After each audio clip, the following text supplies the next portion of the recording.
was the night before Christmas, when all through the house not a creature was stirring, not even a mouse. The stockings were hung by the chimney with care, in hopes that St. Nicholas soon would be there.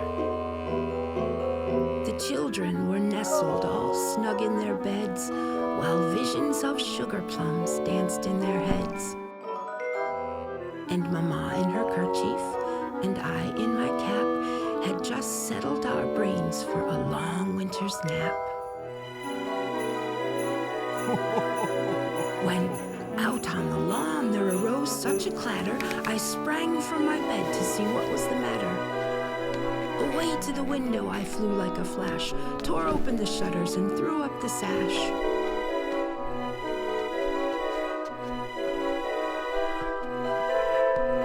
When what to my wondering eyes should appear but a miniature sleigh and 8 tiny reindeer. With a little old driver so lively and quick, I knew in a moment it must be Saint Nick. More rapid than eagles his coursers they came, and he whistled and shouted and called them by name. Now Dasher, now Dancer, now Prancer and Vixen, on Comet, on Cupid, on Donner and Blitzen, to the top of the porch, to the top of the wall.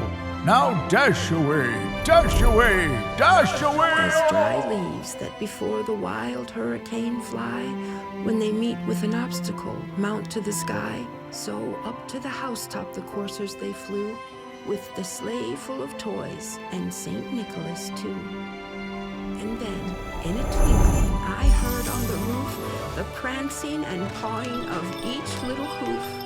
As I drew in my head and was turning around, down the chimney St. Nicholas came with a bound.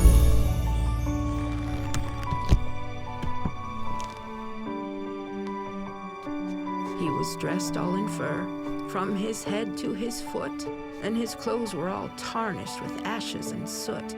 A bundle of toys he had flung on his back, and he looked like a peddler just opening his pack.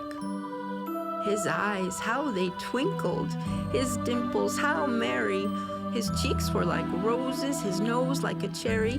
His droll little mouth was drawn up like a bow, and the beard of his chin was as white as the snow. The stump of a pipe he held tight in his teeth, and the smoke had encircled his head like a wreath.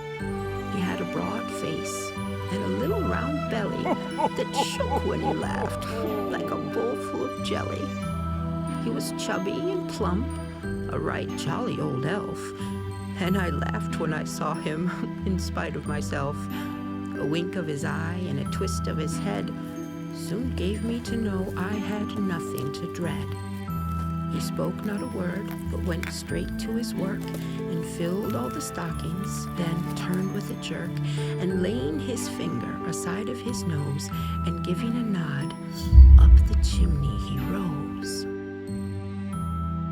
He sprang to his sleigh, to his team gave a whistle, and away they all flew like the down of a thistle. But I heard him exclaim, as he drove out of sight, Happy Christmas to all!